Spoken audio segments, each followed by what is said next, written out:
What's up, everybody? Welcome to another episode of Plant the Spear Podcast. I'm your host, Jesse, and thanks for tuning in. Hope everybody's doing well out there. I'm enjoying this little bit of warm weather that we got. It was in the 20s here just about a few days ago. Now it's in the 60s to 70s, and I just saw a notification on my phone that there might be snow this weekend. So who knows what to do. I guess you got to wear like a snowsuit and flip-flops so you can be prepared for everything. But anyway, we got a little bit of news to break. It's the off season. It's kind of a slow period, not a whole lot to talk about, especially being a primarily football-focused podcast here. But I do have some things that we can talk about. Obviously, we got some news that broke yesterday. I have a new article that I put up on the website talking about the strength of the Florida State brand, and we're going to cover that as well.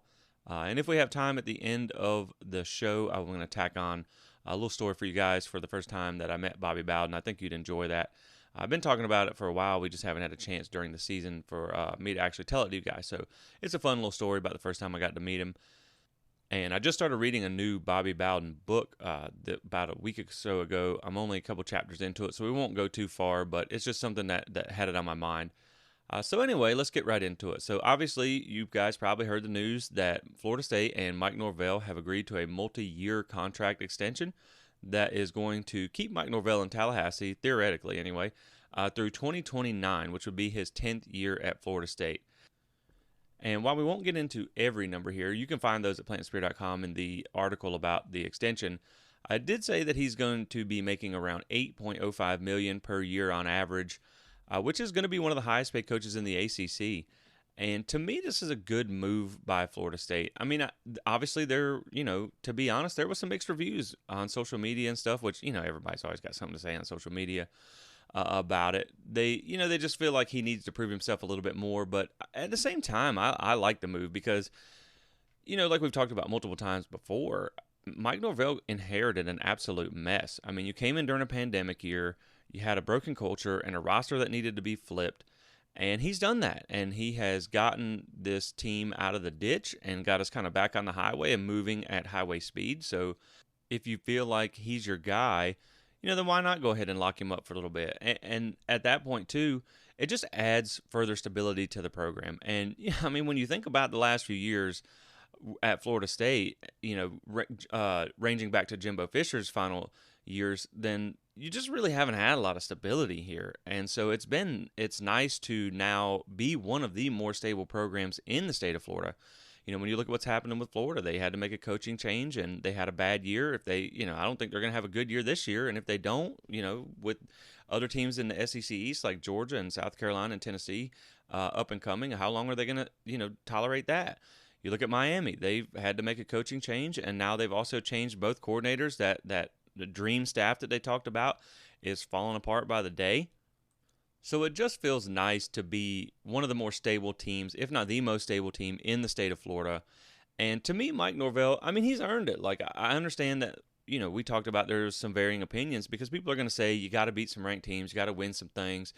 But again, he came in during the pandemic year when you really couldn't have face-to-face contact, had to build a team, install a culture, and recruit and all that over Zoom, which is nearly impossible. We've talked about this a lot. You guys know my feelings on that. 2020 was kind of a wash.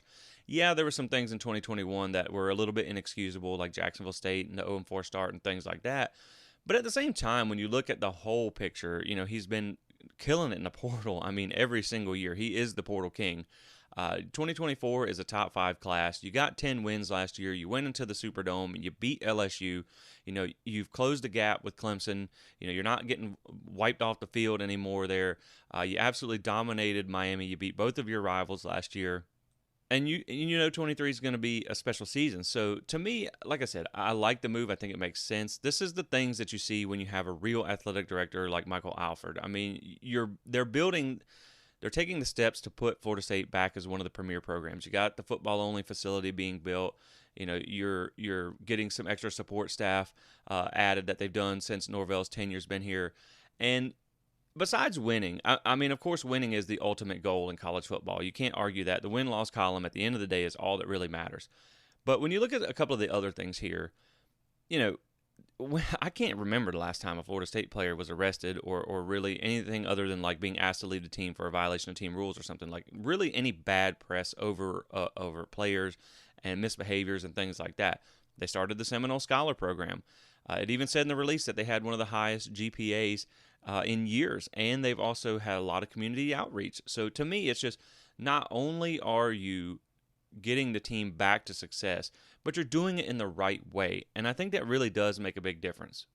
You don't have to turn on the TV and worry about bad press coming out for your team for one reason or another, players being ineligible for one reason or another. So, like I said, to me, it's a smart move by Florida State. If you feel like he's your guy, then just get him, go ahead and lock him up. Maybe they can do something to get Atkins locked up too, because I think you got to hold on to him. But again, I think Norvell is a good coach. We heard this for a long time from the kind of behind the scenes of other coaches, coaching circles, where they said, you guys are getting a good one in Tallahassee and all that. And I think when you look back at his overall record from Memphis and as a coordinator at Arizona State and things like that, then you knew the 2020 and the 2021 was the outlier. And we talked about that in past episodes too, where I don't feel like that is the Mike Norvell as a football coach. That was him trying to fix a mess, which he really didn't have a whole lot of experience in either. So, there was a lot of hot seat talk there for a minute. And now that you've seen 2022, that to me is more of what you would expect from Mike Norvell. Now that he's got his players in place, they developed Jordan Travis to be one of the premier quarterbacks in college football. And to me, that just, it goes to show, you look at his coaching hires. He brought in Alex Atkins. He's got Tony Tokars, who looks like a promising young coach. You look at his coaching tree and the guys like Dan Lanning and Kenny Dillingham, who's now the head coach at Arizona State. And he has a successful tree too. So to me, it was worth sticking with him, giving him the chance to get this roster right, get this culture right. And now we'll see what 2023 does. I mean, he's going to have to put his money where his mouth is, because there are high expectations this season. And do I think it's national championship or bust? No, I'm not going to say that, because it's just really hard to win the national championship. But I do think you need to get double-digit regular season wins. I do think you need to win the ACC. I do think you need to be in contention for the playoffs, or at least make a New Year's Six bowl after winning the ACC. Because if you're going to be one of the highest paid coaches in the ACC, you gotta kind of live up to that. And something else that recently came out about the 2023 was Florida State returns the most production in all of college football. I believe it was 87% of their production returns. There was a thing on PFF where they said that Florida State is the only team in college football to return a player that is top 10 rated per PFF grades at every skill position. So, I mean, the spotlight's going to be on them. They're going to have to perform. And I understand there's some hesitation by some people, but I think he's a good coach who's going about things the right way. And, if you feel like he's your guy, then go ahead and lock him up and get that stability. And it's going to pay dividends in recruiting too. Talking about the hot seat, there's no more hot seat talk anymore. You just squashed all that by getting him a contract extension and paying him what you are. So I think you just you squash that. And now you know who's your guy. You know who's your leader, and you can move forward. Now, is he going to be the next Nick Saban and win 6 national championships? I don't know that. Nobody knows that. But there's not a lot of coaches who do win that many national championships. I think you got a guy who took a team that was pretty far down and got them back to 10 wins within a couple years. Everybody wants overnight success, and sometimes it just doesn't work like that. But what he's been able to do through the portal, with the top 5 recruiting class in 24, like we talked about, and just being able to get this team back to respectability, I think that earns the raise. Hopefully he can get something, a really big season in 23, and then moving forward. But I do like the move. I think it's smart by the Florida State Athletic Department to go ahead and lock him up. So just a couple of the contract details. Like I said, you can find all this on plantthespirit.com. We won't go into every single number. It's going to be per ESPN report. It's going to be a year-by-year step up, starting with around $5.3 million in 23, $7.3 to 24, and then $8.5 at the final year of his contract, with some retention bonuses, and of course there's some 6-figure bonuses in there for making New Year's Six bowls, first round of college football playoffs, as well as the national championship. He does have a buyout that is $6 million for 23, $4 million for 24, and then decreases by $1 million per year after that. So at least Florida State did put some protection in the contract for themselves as well. So like I said, guys, I mean, people right now, look at some of the coaching moves that people have made that just didn't pan out. And now they're already making, another move, and they're having buyouts upon buyouts upon buyouts that they have to pay. Florida State just got over Willie Taggart's buyout, I believe. So to me, like I said, I'm not mad at the move at all to be able to just kind of steady the ship, and just have consistency and not be paying buyouts upon buyouts. And I think he's one of the better coaches that you're going to find. You just got to give him a chance to build things. Like we said, not everything is always built overnight, and you've seen in a relatively short amount of time. I know, 2020 to me was a wash. 2020 was kind of a learning experience for Mike Norvell there. And then all of a sudden you see he takes a big jump in 2022. In 2023, they're already talking about, possible national championship aspirations. That's what the team talks about. All these players are focused on a national championship because they know what's at hand. They know they're returning that production. They know they have all that talent. And they know that they should have won a couple of extra games last year that they didn't. So to me, I think the program is in good hands. I think it's moving in the right direction. And that's something that Michael Alford talked about in the official press release. So with that said, we're going to go into the Seminole brand topic that I wanted to talk about, because that's part of why you're able to do these things, is getting back to getting that revenue. And we saw last year they finished with a surplus, which we're going to talk about that later, so we won't get quite into that yet. But the thing is, like I said, with the Seminole brand, it's just it's a strong national power brand. And when you look at some of the numbers that I put together here from 2022, and what really sparked the whole thing was Florida State put a graphic out recently on social media talking about from 2014 to 2021, their average of 3.09 million viewers per game was the best in the ACC. And there was some pushback on that. A lot of people said that, okay, well, Florida State cherry-picked numbers from certain years to make themselves look good. And I kind of just laughed at that because I'm like, well, they're picking cherries. They're not very good at picking. They're picking some bad cherries, guys, because you skipped your own national championship season. You picked a time range where you include 4 of the worst years in FSU football in the last 40 years. So you didn't really do yourself a whole lot of favors. Now, I understand that a lot of those weren't bad years. You had an Orange Bowl win in there too, and a playoff berth. But at the same time, when you think about it, look at where Florida State was during those years. You kind of started to trend downwards after 2014. We know how 2018, really the end of Jimbo's career in 2017 into 2021, we know how that went. We know it was not a successful run in Florida State football history, but you also know that during that time, when you say best in the ACC, that puts you also head-to-head against Clemson. And that was during one of the best, most dominant periods in Clemson football history, where they won 2 national championships. They made the playoffs multiple times. They won the ACC just about every one of those years. So that's the thing is when Florida State was even in a down period and Clemson was at their peak, you're still, as far as TV viewership, you're holding your own. You're still kind of that flagship program in the ACC, in the conference. But we're going to talk about some data from 2022 as well. But before we just get into the TV stuff, that's the thing when I talk about, Florida State has lacked that really strong forward-thinking presence at athletic director for some time now. And that's why I think you're really seeing a big difference under Michael Alford.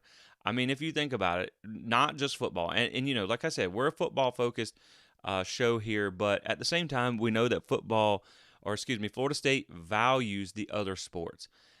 There's softball but softball's opening day is today, depending on when you listen to this podcast. They should be starting here in about 30 minutes at the time of this recording. And that's big for Florida State too. So, you went out and you have broken ground on the football-only facility since he's been athletic director. You are able to make a lot of stadium improvements at the baseball stadium and the softball stadium. I've seen the pictures on social media rolling out of what they're doing at Hauser and the softball complex. So, and it looks really good, and it was needed. You went out and you got a former SEC Coach of the Year to take over your soccer program.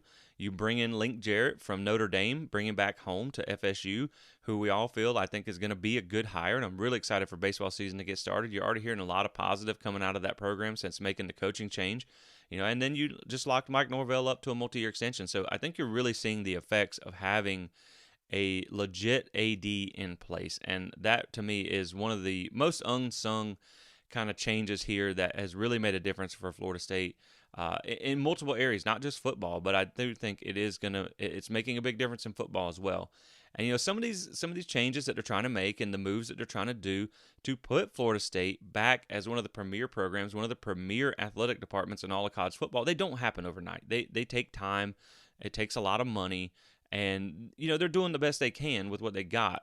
And that's one thing that we often hear the logo holds weight on social media, and it does. You can take the Seminole brand into any house across the country, and people immediately recognize it. The war chant, the logo, the name, all that is definitely recognizable across the country.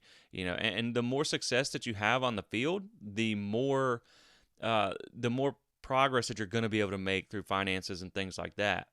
And before we talk about some numbers, the first thing that we have to keep in mind during all this is, we do know that this is coming out of a down period, out of a rebuild period at FSU. That obviously kind of hurts your numbers a little bit there, because people want to see a good product. They're not going to show up as much for a bad team.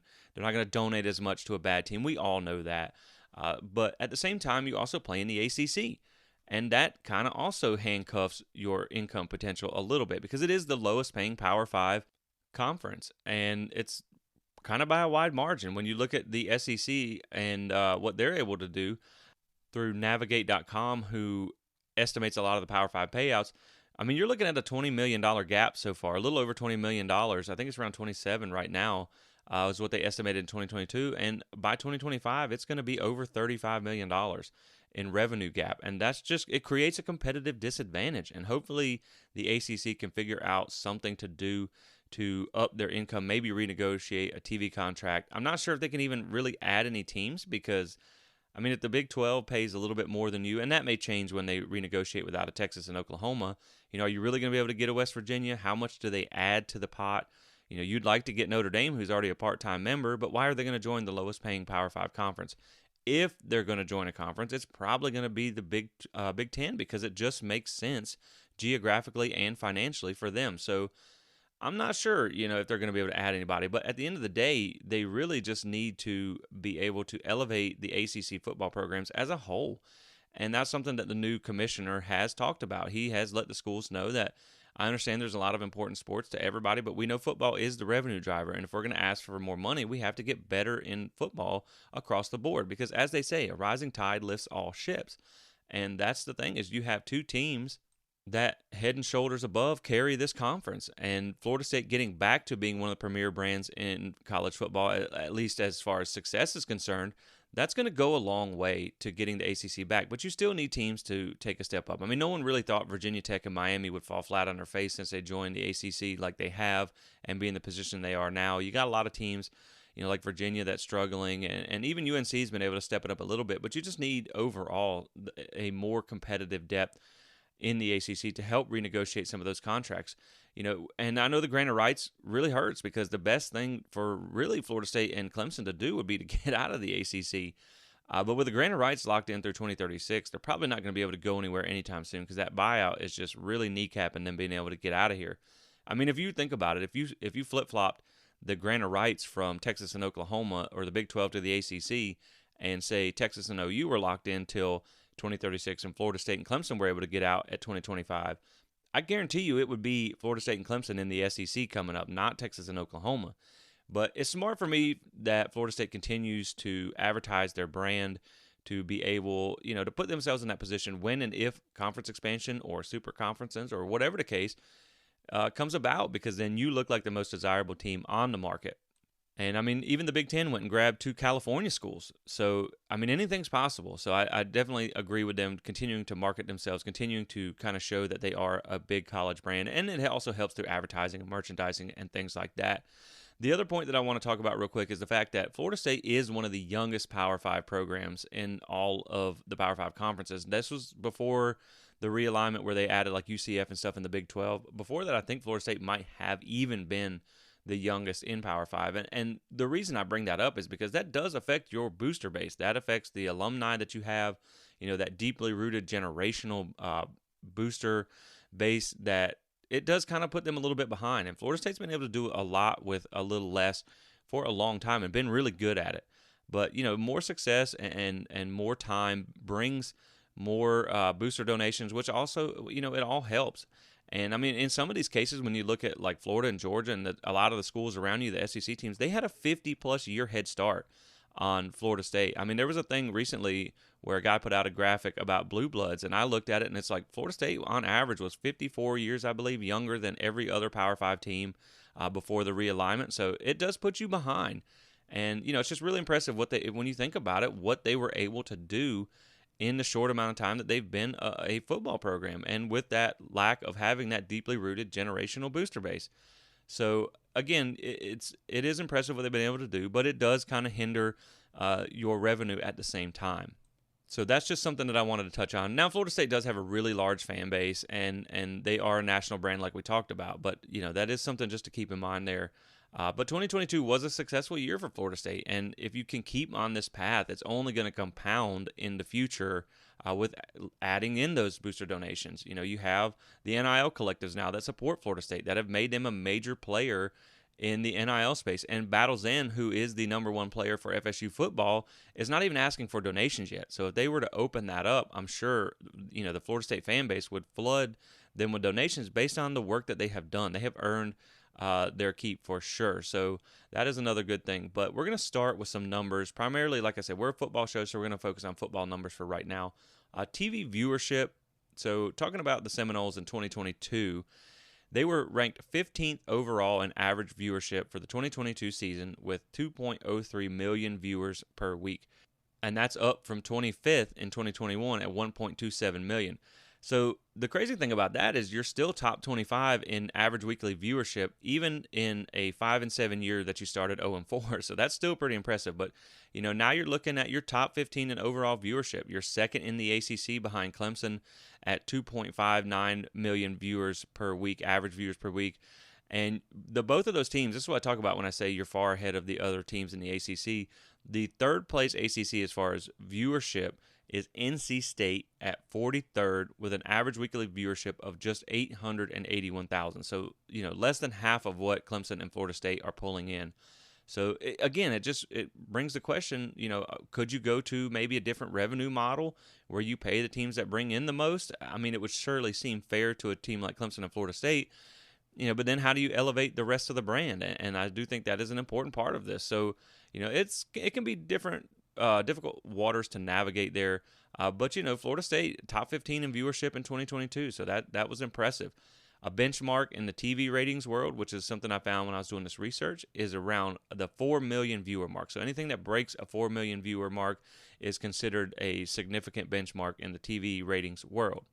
During the 2022 regular season, there were only 45 games that broke that mark. Now, if you think about it, 45 might sound like a lot, but that's the entire season, every week, every game.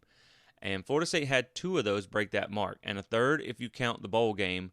And the FSU Clemson game was also pretty close to breaking that at 3.38 million. So when Florida State plays a big game, there's eyes on the TV to watch it. Now, I understand it's a fair argument that they had a lot of non-Saturday games where maybe they were the only thing on TV, and they had a Friday game for the Florida game, which was one of their high-ranked games, and a Sunday game for the LSU, which was, kind of helps them out. But at the same time, I know it's not as big a game as what Florida State LSU was. But when you look at like Clemson, Georgia Tech was on a Monday night by themselves, and they weren't anywhere on that week 0-1 list.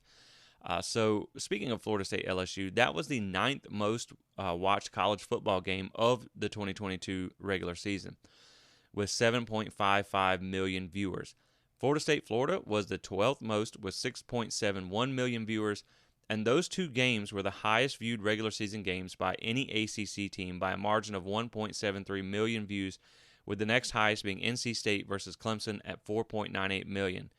A few other TV highlights from 2022 that I want to talk about.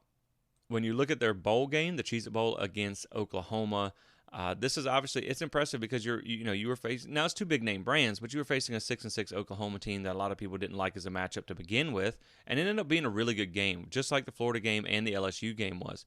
But that bowl game was the 5th highest non-playoff bowl game with 5.4 million viewers, 8th highest overall, 2nd highest non-New Year's Six bowl game. And the reason I do bring that part up is, not a lot of people are going to just watch a random bowl game where their team is not involved if there's not a whole lot on the line. But everyone's going to watch the playoffs. It's kind of like the March Madness or the Super Bowl.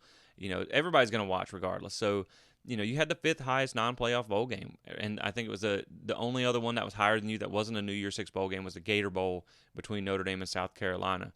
And also, I bring up the New Year's Six because a lot of people get New Year's Day off and they sit around and watch football all day. That's usually what I like to do anyway. You also had the second highest rivalry week viewership at 6.71 million against Florida. That was right behind Ohio State and Michigan, ahead of the Iron Bowl and all the other rivalry week games on. You were the second highest week 0 to 1 viewership at 7.55 million. And there was a lot of big games, blockbuster games that first week. So that's an impressive feat as well. And 7 games ranked top 10 in weekly viewership this entire season, including the bowl game, which again is impressive just to be, ranked top 10 in weekly viewership 7 times. So, as you can see, when Florida State's on TV, they command viewership, and that is just part of the brand. That is something that, sometimes I feel like a lot of people tune in because they want to see Florida State lose because there's a bunch of haters out there. But at the same time, it speaks to the brand that Florida State has, that coming off the season and the rebuild period, they're still one of the premier programs as far as TV viewership. Now, talking about attendance, Florida State, now, and again, this is another thing you have to factor in attendance with the pandemic year, with limited attendance, and you also have to factor in the fact that Florida State's been in a rebuild period. So, as for attendance, Florida State's 5-year average is 65,746, which ranks 21st in all of college football. And I feel like it's important to note that 14 teams above you on that list have a higher stadium capacity, which obviously skews the numbers. Even if Florida State was to sell out every single game, you still can't surpass them because they have a higher capacity. Furthermore, 11 of those teams saw a decrease in average attendance over that 5-year span, whereas Florida State saw an increase of 2.29% and a 14.61% jump in 2022. Those attendance numbers were second in the ACC behind Clemson at 14th with an average of 80,500, which again is a larger stadium capacity than Doak Campbell holds. And also, like we've talked about before, think about how the past 5 years have gone. They've had multiple national championships, playoff runs, things like that. So you're not. I know you're a good bit down from them, around 15,000, but at the same time, you're still holding your own with attendance and keeping up with a team that's been on one of the most dominant runs that they've had in program history. And that's also acknowledging that Tallahassee is kind of a hard place to get to. It is kind of out in the middle of nowhere. It's a drive from anywhere besides the city, and game day hotel prices scare a lot of people off. I mean, I'd like to go to a lot more games than I do, but when you see those, when you got to drive 7 hours from Charlotte like I do, and you see you're going to pay $800 for 2 nights at a Motel 6, that's a hard pill to swallow. So I wish, maybe Alfred can do something about that. I don't know if he listens to this. But anyway, I will say now, to be fair, I think those numbers that they used were the reported numbers, maybe not actual butts in the seats, because they listed Miami with an average attendance of 55,000 over those past few years. And we know that's not true. That might be 5,500. At times, it might even be 550, but it sure is not 55,000. So maybe take that with a grain of salt. But the point remains is that Florida State is, you're right now, you're top 25 in attendance, even with one of the smaller stadiums on the list. You are top 15 in TV viewership. And, you had 2 sellouts last year, which was the first time that they've had that since they debuted the new stadium layout in 2016 after adding the Champions Club. And I feel like you're going to see, now you had some big home matchups, that does help. But I feel like you're going to see that become more of a trend. I mean, everybody knows that when a team's good, you want to be in the seats. You want to see that team play. You want to be able to say you saw that team live and in person that year. So I think you're going to see more sellouts this year, which creates a big home field advantage for Doak. I think the student section is going to be packed a lot more. Now, you did have 7 home games last year. You had a ranked matchup against Wake. You had a big game against Clemson and Florida at home. And this year's home slate's not quite the same. I mean, it's a 6-game home slate, with Miami probably being your most exciting home game. You got Virginia Tech in there, but really you might not have any big ranked matchups. But still, like I said, just knowing that the product that we expect to see on the field in 2023, I think your attendance numbers are going to continue to climb. And the last section I want to touch on here is kind of what this all means, what this even leads to, and that's revenue growth. So all of this helped Florida State generate a surplus of $10.36 million in 2022, which is the second consecutive year they've been able to do so. And that's up from a $7 million surplus in 2020 to 2021, according to the Tallahassee Democrat. And we know a lot of that came from budget cuts and things like that. Their operating revenue of $161.1 million was the highest since 2018, which was largely in part to increase in ticket sales, marketing revenue, and university support, as well as booster support.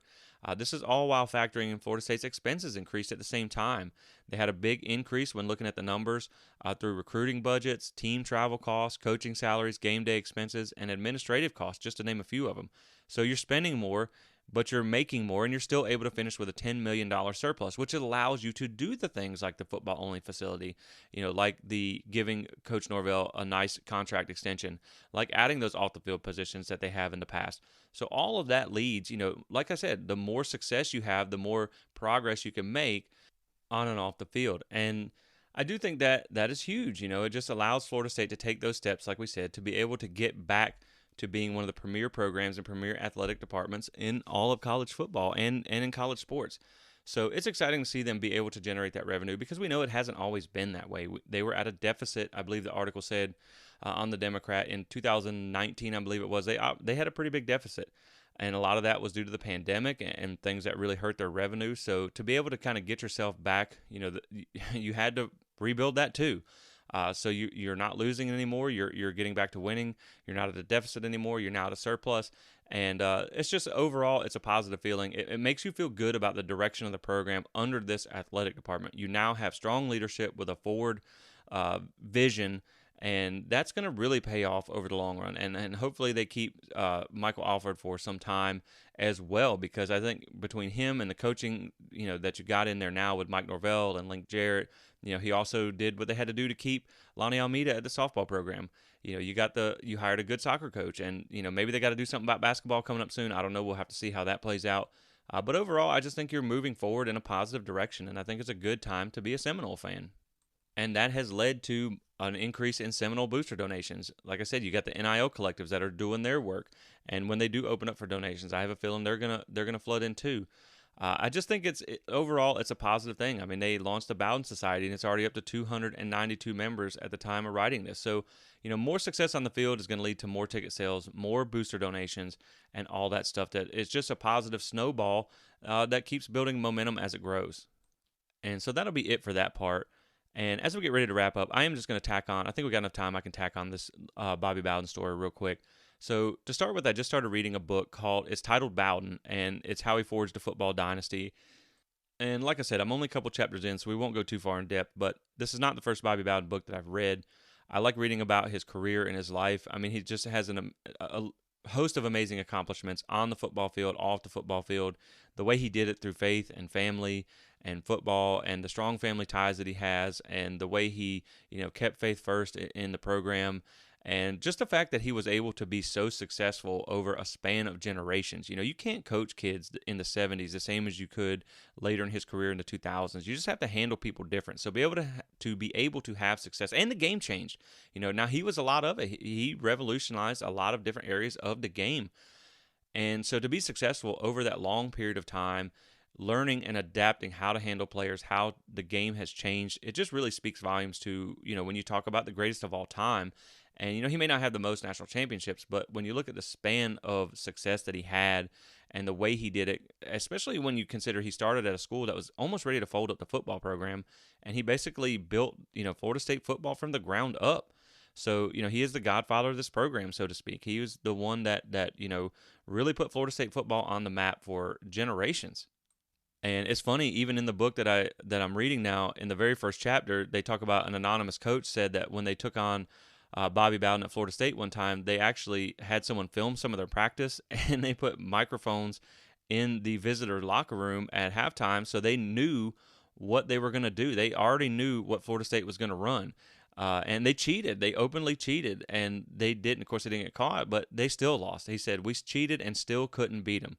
So that just speaks to how good Bobby Bowden and his Florida State teams were back in the day, to literally have a team cheat against you and they still can't win. But all that leads into the story of the first time I met Bobby Bowden. And like I said, I've teased you guys with the story for a while, and I've never been able to have a chance to share it. I'll keep it quick, but it's a fun little story. And shout out to my friend Jonathan, who was there with me. I know he's going to kind of trip out when he hears this, because it's a fond memory that we both share, and we talk about it all the time. But so let's set the stage for you. It's probably about 2003. maybe 2004. I think I was around 15, 16 years old. And I grew up in a small town in South Georgia, a couple hours outside of Tallahassee. And we used to, when he got his license, we used to drive over to Tallahassee just to go hang out around campus and see Doak Campbell because we just loved the football program. We were two Florida State fans growing up together in a sea of Georgia and Florida fans, so we kind of always had each other's back for the Noles. So we just would ride over there and check out the stadium and stuff like that. And we had been over there all day, and then we were about to leave, and we decided, let's just stop by the stadium one more time. And, I kind of grew up around the stadium a little bit with my brother going to Mike Martin's senior baseball camp. My dad would take me over to Doak, and I probably shouldn't say this, but there's usually a gate open somewhere so you can get in to see the field and see the stadium. So anywho, we were sitting in the stadium just kind of looking around. There was probably about actually 10 other people there with us, kind of not with us, but there at the same time looking around. And we started to see some people towards the end zone, and we're like, okay, well, hopefully we don't get in trouble. And then we see more people start to come out, and we're like, did we just walk up on a practice or something? And so sure enough, here comes the players. They start coming out to practice. And at this time, we see a security guard coming around asking people to leave, and they're just kind of one by one filing out of the stadium. And we're like, oh, man, we got busted. We're going to have to leave. So he comes around, and we're like, hey, it's my guy's birthday here. Can we stay and watch practice? And he said, well, let me see. Let me ask. And so he did, and they gave us permission to stay. And so we got to watch practice, which was pretty cool. And then afterwards, we were standing over towards the end zone in row 1, and kind of looking at Bobby sitting there on a golf cart talking to the media after practice. And one of the media members, he sees us, and he comes up, and he's like, are you guys, do you want to go down there? And we're like, oh, man, we're just two wide-eyed teenagers who are basically looking at one of our, childhood heroes right here. Like, I'm too nervous. There's no way we're about to go down there. We want to go down there. We want to go talk to him. We want to get autographs. You can't, this was before smartphones when you could just take a picture with them. That kind of dating myself there, but we wanted to go down there, and he's like, but we were too nervous. So he says, nah, man, just go. Trust me. He's a great guy. He will love talking to you. So we go down there, and we end up talking to him for about 10, 15 minutes. And he actually knew about the little tiny high school that I went to in South Georgia from his days at South Georgia College in Douglas when he recruited that area. I knew they had a good basketball team, which was really stood out that he even knew that all these years later. And so it was just really cool. Like, he was such a humble, normal guy, the way he talked to us. And he actually invited us to practice the next day, which was really awesome. So after practice, after talking to him, we ended up, somehow we ended up at the team meal, and we ended up talking to a bunch of the players, and we ended up going to practice the next day. Now, keep in mind, we're just two teenagers 4 hours from home, and we didn't have money for a hotel. And like I said, this was pre-smartphone days where you can't just book one online and sneak into the room, being under 18. So we camped out in the parking lot, slept in his truck, and we woke up the next day, went over to Doak to wait on practice, and this was one of the kind of the most surreal moments ever. It's like, so let me set the stage. So we're sitting in Doak Campbell. The sun's just kind of cracking up over the corner. It's still a little foggy in there, and it's quiet. I mean, it's nothing but silence. And we're sitting there next to each other waiting for practice, and we just hear this whistling over our shoulder, like from off in the distance, like a and someone trying to get our attention. We're looking at each other like, what do you want? And then we realize about that time we look over our shoulder, and it's Bobby Bowden standing at the top of the stadium. Now imagine, Bobby Bowden standing at the top of Doak Campbell Stadium, the sun kind of cresting over his shoulder and the fog. And so, I mean, it's a storybook moment. It's kind of crazy. So anyway, he's like, all right, boys, we're over at the practice field. You'll have to go over there. So we get up, we go over to the practice field, and we're walking over there. And he says, we get to the gate, and it's a closed practice. And the security guard there says, well, I take it you guys are coach's special guests. And we're like, are we? Because I hope so. And so they let us in, and they shut the gates behind us, and we get to watch practice. We stood at the water coolers with the team while they were taking breaks, talking to them, and we got a bunch of autographs afterwards. And it's funny, I remember when the team was coming off the practice field, Darnell Dockett still played at Florida State at that time. And that's a big dude and a very intimidating looking guy. Like, I would hate to have to block him in the first place, especially when you're some little 15-year-old teenager. And he must have been a little upset about something at practice because he was using some not so friendly words. And so I just let him walk on by because I didn't want him to squish me or something. So I just let him go. But then afterwards, we went over towards the locker room, not the locker room, but the entrance to the locker room, where they come out before the games, and we were just standing there waiting, and this is before it's all been remodeled and stuff, and we're just kind of standing there catching players as they come out, and I still have the hat with me in my office here, and it has Bobby Bowden on it, it has Mickey Andrews on it, it has Chris Ricks, it has all these guys, because Ricks was the quarterback at the time, and I believe it might have even been Ricks when he came out. He was like, hey, who you guys waiting on? And we told him a couple guys, and we told him Darnell Dockett was one of them. And so he kind of walked us back into the facility to be able to get those autographs, which was pretty cool in itself. We got to spend some time in the room with the national championship trophies and the ACC championship trophies, Orange Bowls, and stuff like that. We got to meet the team chaplain who prayed for us at that time, which was really awesome experience as well.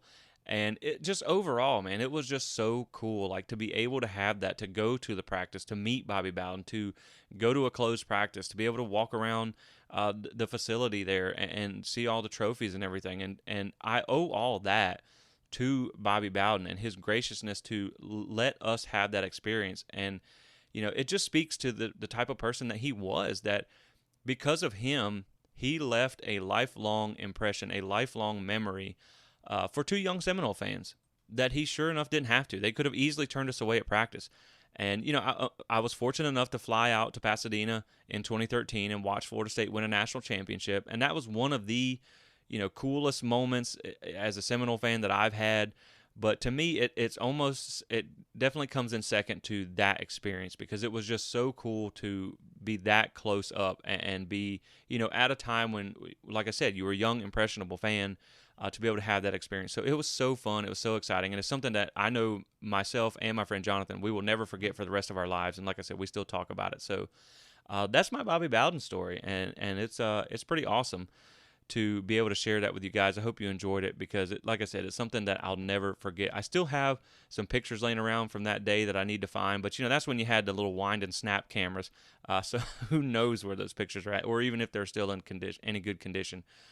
But so anyway, guys, we're going to go ahead and wrap it up here so we don't go too long. I just wanted to share that story with you guys, just to kind of, paint the picture of why I even do this, why I decided to start this as a hobby, and just, kind of why I've developed such a love for the program and the football team and the university, and just kind of my history of being around the program a little bit. So that was the main point of that. And I appreciate you guys if you stay tuned in for the end of this to listen to that. But as always, guys, like I said, be on the lookout for what's next. It is the off season, so we'll have to just kind of take news as it comes. But I do have some things coming up. We'll probably do some shorter things, previewing 2023 position groups that I've started on the website that we'll put in podcast form for you guys. But with that being said, we'll end it like we always do with thank everyone for listening. Thank you for all your support, and go Noles.